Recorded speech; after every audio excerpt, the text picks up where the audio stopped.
জানি জানি সবার কড়াইশুঁটির কচুরি খাওয়া কমপ্লিট, বাট আজকে আমি বানাবো বাড়িতে।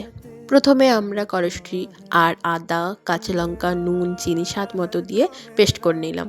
এরপরে দেখো ময়দাটাকে মেখে নিয়েছি নুন আর কালো জিরে দিয়ে।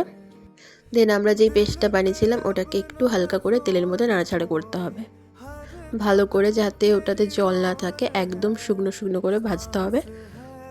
ওটা তো ভাজা কমপ্লিট হয়ে গেছে। এরপরে চলো আমরা লিচি কেটে ওটার মধ্যে পুর ভরে বেলে নেব। হালকা করে বেলতে হবে, নয়তো পুরগুলো বেরিয়ে যেতে পারে।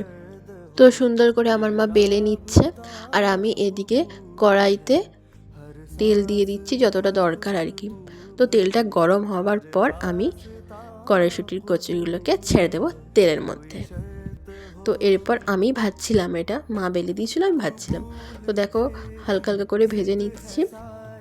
একে একে আমি সমস্ত কচুরিগুলো ভেজে নিয়েছিলাম। আস্তে আস্তে সবগুলোই ভাজা হয়ে গেছিলো। এবার খেয়ে দেখার পালা। সত্যি বলতে খুব সুন্দর হয়েছিল। তো ভিডিওটা কেমন লাগলো অবশ্যই জানিও। টাটা।